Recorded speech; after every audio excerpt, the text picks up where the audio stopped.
dating miyembro ng Revolusyonaryong Hukbong Bayan, voluntaryong sumuko sa 1st Provincial Mobile Force Company ng Bulacan.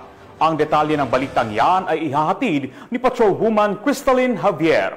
Isang dating miyembro ng Revolusyonaryong Hukbong Bayan ang voluntaryong sumuko sa Bulacan 1st Provincial Mobile Force Company kasama ang kanyang hindi lisensyadong baril sa Camp General Alejo S. Santos, lungsod ng Malolos, Bulacan. Ang pagsuko ay pinangasiwaan ng naturang unit sa ilalim ng pamumuno ni Police Major Norheda G. Usman, Acting Force Commander, katuwang ang Malolos City Police Station, Bulacan PIU, 70IB at 301st MC Regional Mobile Force Battalion. Kinilala ang sumukong individual bilang si Cano Lee, 48 anyos, mekanik at residente ng Barangay Santa Ana, Bulacan, Bulacan. Ayon sa kanya, siya ay dating kasapi ng Revolusyonaryong Hukbong Bayan na kilalang kumikilos sa mga baybaying bahagi ng Bulacan, Pampanga, Zambales at Bataan. Kasabay nito ay ang voluntaryong pagsuko sa isang caliber 38 revolver na may 3 bala.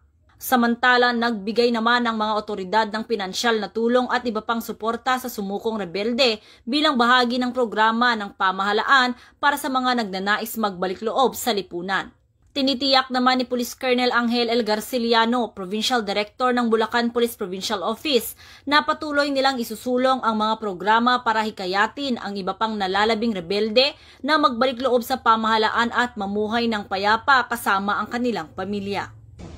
Mula dito sa Bulacan Police Provincial Office, ako ang inyong PNN Correspondent, Patrolwoman Pearl Cristalyn Javier, alagad ng batas, tagataguyod ng Balitang Pulis.